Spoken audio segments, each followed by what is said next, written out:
Welcome back to a new video. Okay, so this is called the 500-pound NBA Monster Fear. Okay, let's get to this video. Please like and subscribe this video. Let's go.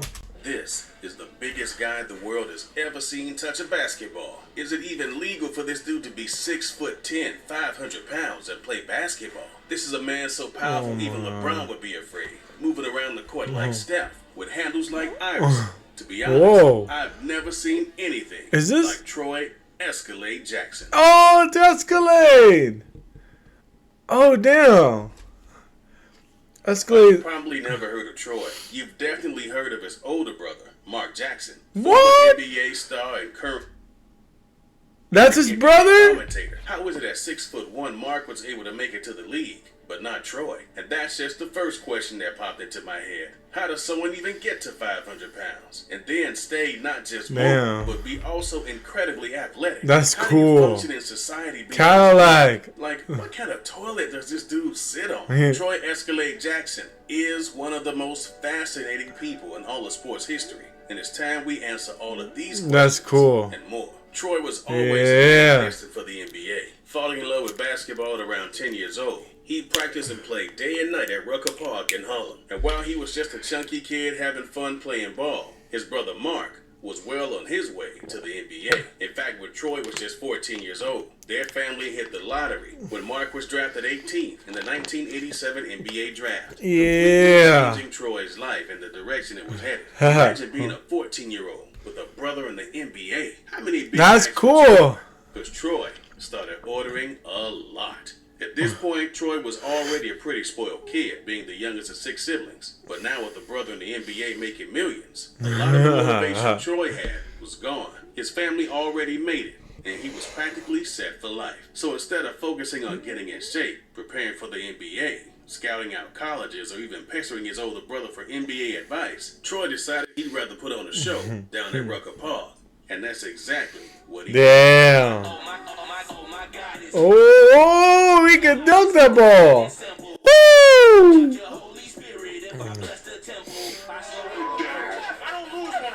Throughout Troy's next 4 years of high school, he wasn't focused on making it to the NBA. He was focused on showing off and really just flexing on all these. That's crazy. Look at that.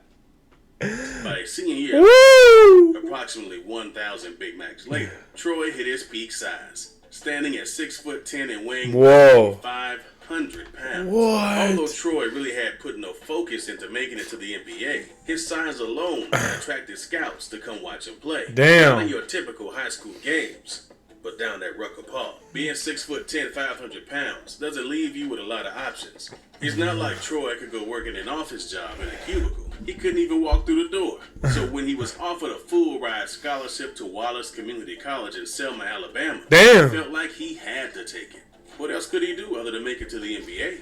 Proving there was more than enough room for a 500-pound player in college, Troy performed well past expectations. While he wasn't playing at the highest levels of college ball, Troy's complete disregard for the multiple defenders on him solidified a long-term spot on the roster, finally catching the eye of a Division I school after he received all-region honors as a sophomore. Troy was approached with another full-ride scholarship to the University of Louisville. Under the vision of legendary coach Denny Crum. Troy's scholarship was not without its conditions, essentially stating he had to replace the Big Macs with salads. Troy was expected to drop well below the 400-pound mark, a weight he hadn't seen since his early high school days back at Rucker Park. Damn. This, along with being placed on a team whose style of play was more structured than anything he had ever experienced before, Troy's production plummeted.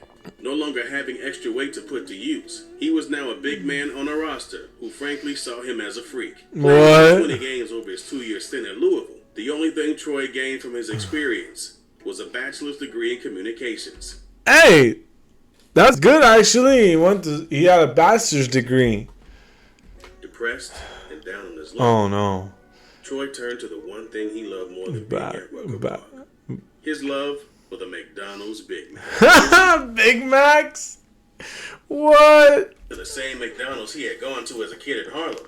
Troy was out of college, back in town, and back on his way to 500 pounds. With time on his hands, Troy quickly found himself a spot playing with the Harlem Globetrotters. Now, Troy What? would only play alongside them for a brief period, but he had no idea that his next big opportunity was just around the corner. While Troy was busy dunking on some 100-pound kids down at Rucker Park, right down the street was a small sports gear company, a company known as N1. At Ooh. the time, N1 was in its infancy, and as a company, they were looking for any way to market their sports apparel. And that's when a tape landed on their desk, showing off some local street ball highlights.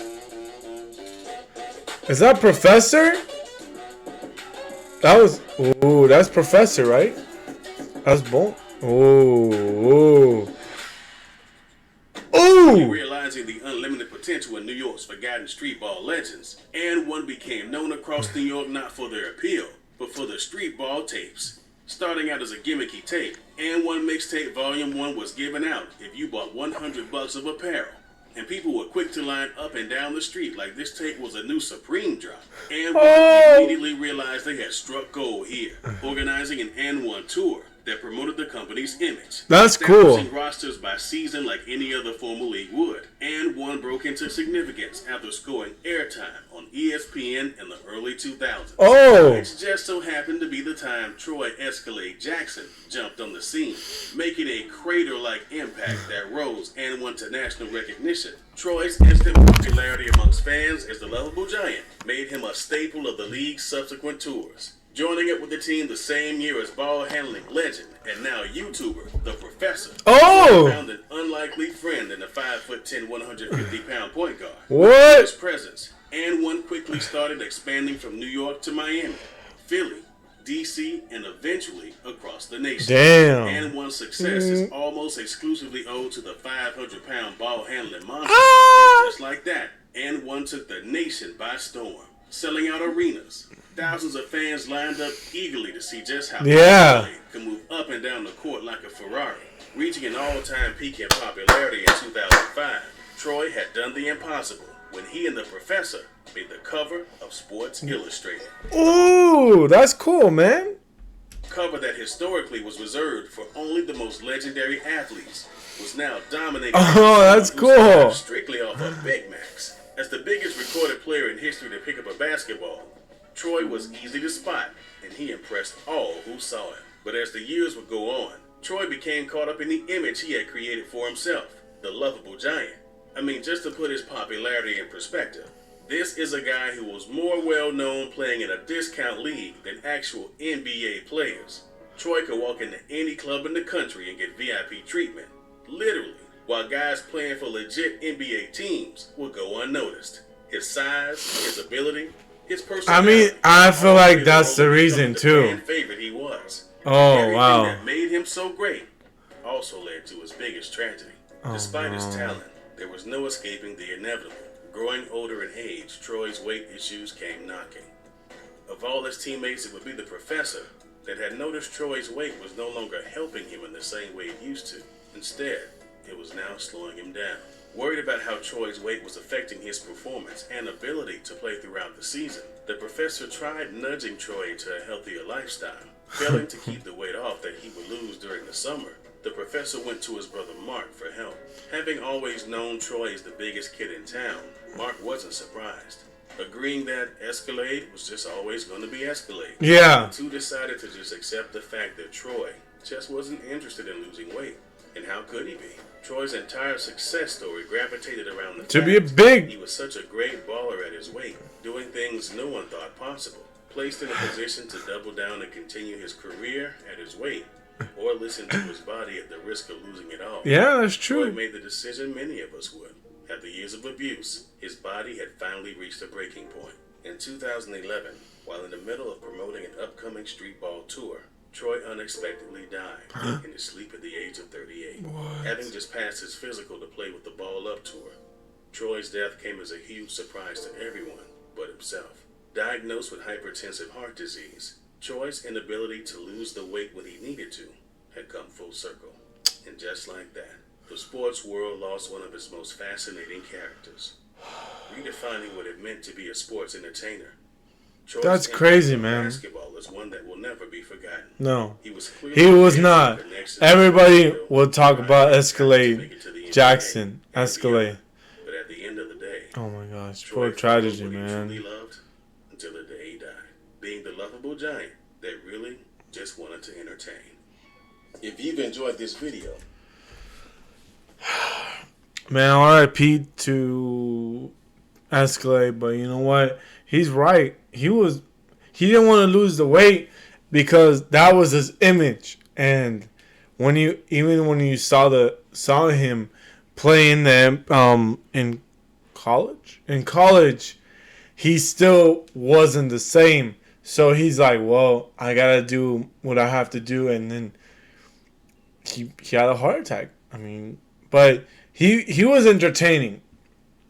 And Professor, he's still doing this, but man, if he came to the NBA, that would be really cool. Like having him and his brother, that'd be really cool. Mark Jackson. But hope you guys like this video, and please like and subscribe this video, and please post notifications. Have a great day.